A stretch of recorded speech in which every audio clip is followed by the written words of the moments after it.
Қазақта мал жоғалса ізі табылады, ал адам жоғалса үміті ғана қалады деген сөз бар. Бұл әңгімені естігенде сол сөздің мағынасын алғаш рет шын түсінгендей болдым. Оқиға осыдан 10 шақты жыл бұрын облыс орталығынан шалғай жатқан шағын ауылдардың бірінде болған екен. Күздің соңғы айы еді. Күн ерте батып, түн ұзара бастаған шақ. Таңертеңгі шық түске дейін кеппейді, ал кешкі салқын сүйектен өтетін. Мұндай мезгілде малды қараусыз қалдыруға болмайды. Әсіресе жылқыны бір үріксе үйірімен қашып, ондаған шақырымға дейін ұзап кетуі мүмкін. Сол күні кешкілік ауылдың шетіндегі қорадан 3 бие жоғалып кетеді. Алғашында ешкім алаңдай қойған жоқ. Төбенің ар жағына жайылып кеткен шығар деді үлкендер. Бірақ күн ұясына қонып, ауыл үстіне қара көлеңке түсе бастағанда да жылқылар оралмады. Қарттар бір-біріне үнсіз қарап қалды. Өйткені әлгі бағытта бір ғана жер бар еді. Жұрт Қараой деп атайтын ескі өзеннің иірімі.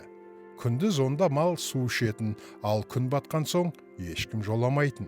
Неге екен сұрасаң, үлкендер бұрыннан солай деп қысқа қайратын. Кейбірі ол жердің түбі терең дейтін, кейбірі түнде су алдайды дейтін, бірақ ешкім артық сөз айтпайтын. Ауылда айтылмаған әңгіменің де өз себебі болады деген түсінік бар. Жоғалған жылқылардың иесі Нұржан еді. Жасы 30-ға енді іліккен, момын мінезді, еңбекқор жігіт. Жылқыны бала күннен бағып өскен, әр малын түр-түсінен ғана емес, кісінеген даусынан да танитын. Кеш бата бере ол шамын арқанын алып атын ерттеді. Анасы есік алдында үнсіз қарап тұрды. Балам, таңертең шықсаң болмай ма? Таңға дейін үйір алысқа кетіп қалады. Жалғыз бармасай, деді анасы. Нұржан жымиып қойды. 1-2 сағатта қайтып келемін, деді.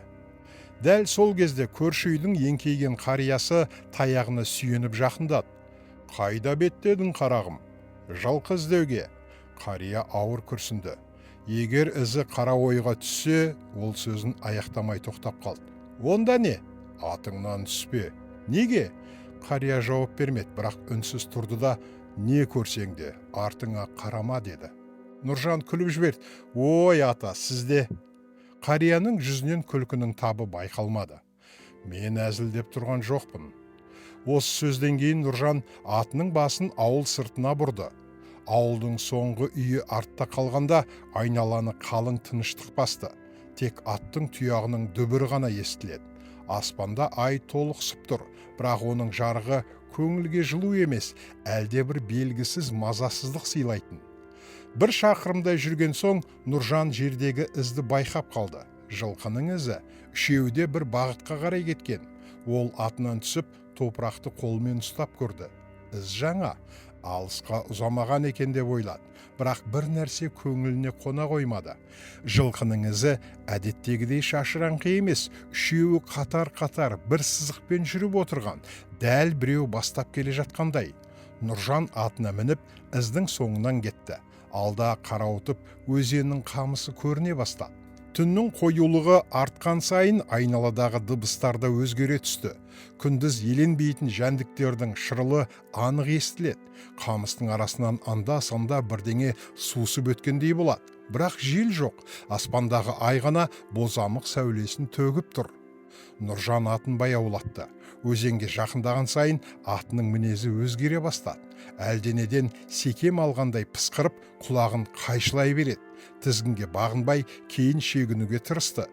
Әй, не болды саған, деді Нұржан мойнынан сипап. Бірақ жануардың тынышы кетіп тұрғаны анық еді.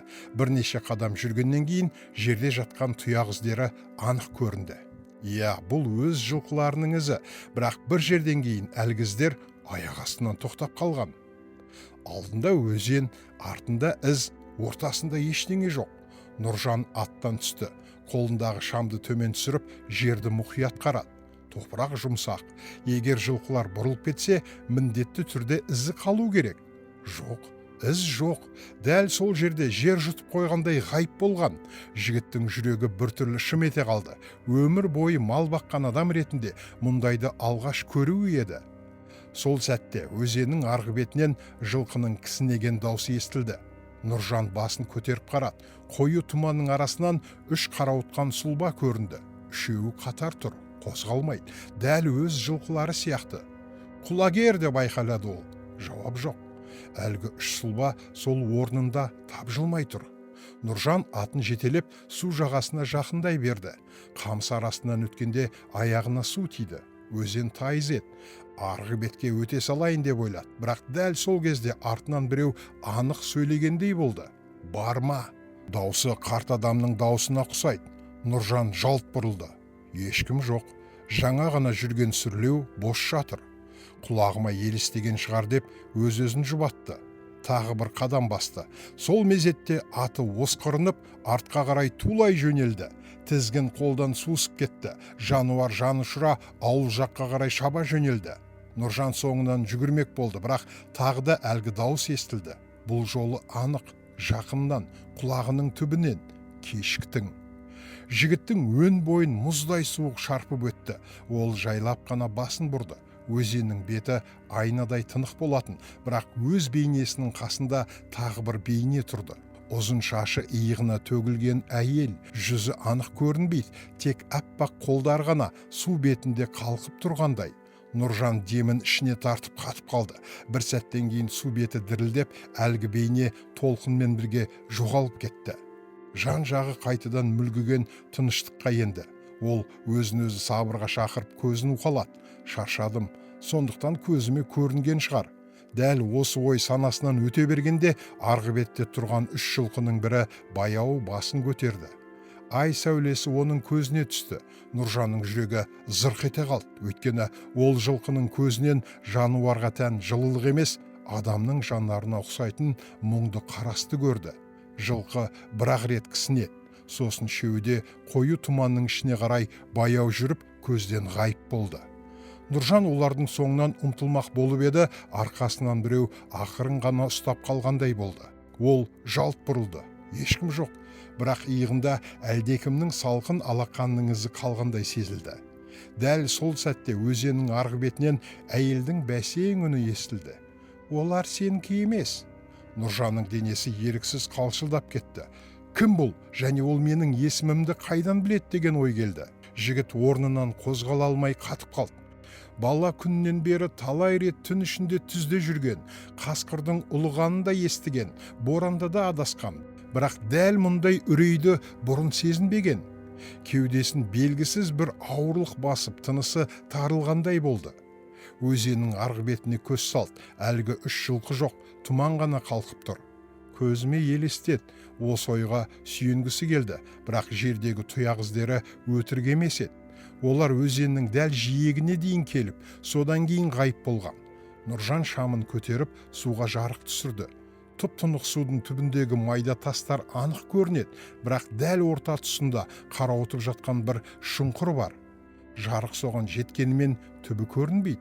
Қараңғылық жарықты жұтып қойғандай. Осы кезде су бетінде ұсақ көпіршіктер көтеріле бастады. Әуелі біреу, сосын екеу, артынша сансыз көп көпіршік қара шұңқырдың үстіне жиналды.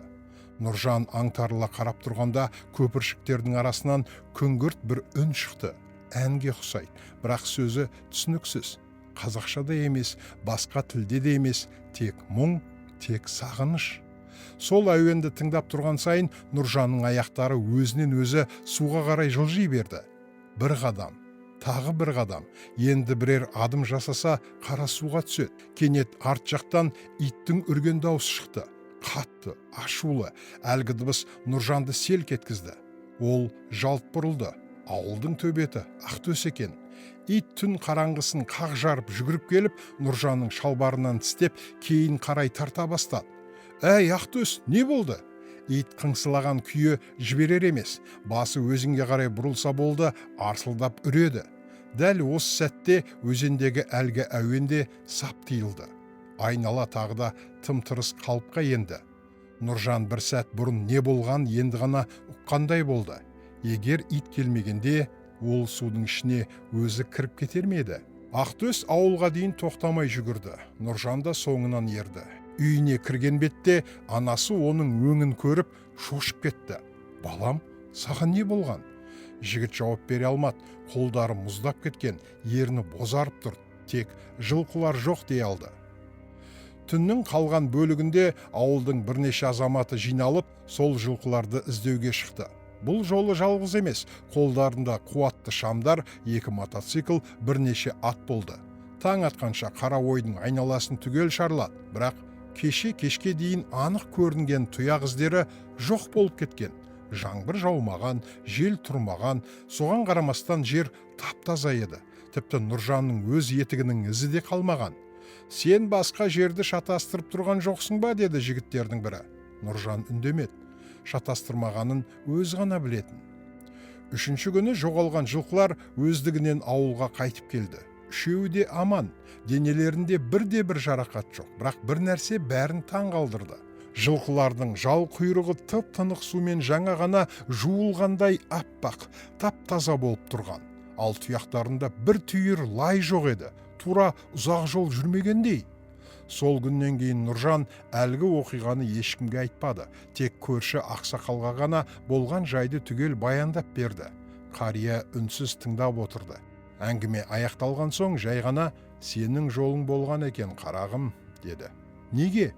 Кей адамды су шақырып алып қалады, кей адамды қайтарады. Сені қайтарған екен. Кім? Қария жауап бермеді. Орнынан баяу тұрды да үйіне кіріп кетті. Содан бері талай жыл өтті. Қараой бұрынғы орнында. Мал әлі күнге дейін сол маңнан су ішеді. Бірақ ауыл адамдары күн батқаннан кейін ол жаққа ешқашан бармайды. Қызығы, кейде түн ішінде ауыл иттері бір мезгілде өзен жаққа қарап ұлиды. Ал таңертең су жағасына барғандар құмның үстінен адам ізі емес, жалаң аяқ әйелдің ізін көрдік деп айтып келеді. Бірі сенеді, бірі сенбейді, ал Нұржан, ол әр күз келген сайын жоғалған 3 бүйенің жалын типап, қасындағы ақ төске қарап тұрып, ішінен бір ауыз сөз айтады. Рахмет. Неге екенін ешкім сұрамайды.